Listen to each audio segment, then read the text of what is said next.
Nagsiksikan at naghiyawan ng mga fans ng tambalang Kim Pao na binubuo ng kapamilya artist na sina Kim Chiu at Paolo Avellino nang dumating sila sa Dubai noong Biyernes.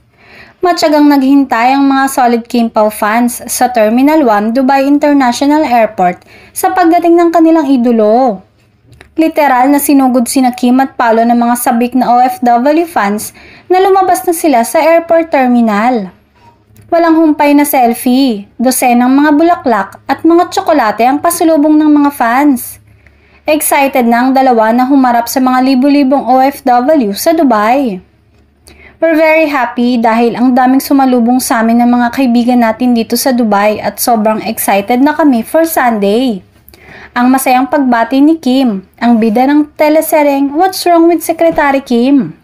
Sa mga kabayan, sa mga kapamilya nating mga OFW or immigrant dito sa Dubai and UAE, we just want to say thank you for your hard work. Ika nga ng isang kanta, araw-araw sipag lang, sabi ni Paolo. Hindi naman magkamayaw ang fans club na Kim Pao Universe Dubai nang makita ang kanilang mga idolo. Binubuo ang grupo ng may 80 na miyembro na nakabase sa Dubai. Samantala, masaya daw ang puso ni Kim dahil malaya na siya sa mga negativity ngayon. Nangangahulugan na nga kaya na tuluyan na nitong binuksan ang puso sa aktor na si Paolo. Say naman ng ilan, sana'y may good news ang dalawa sa pag-uwi ng Pinas at hiling na umamin na.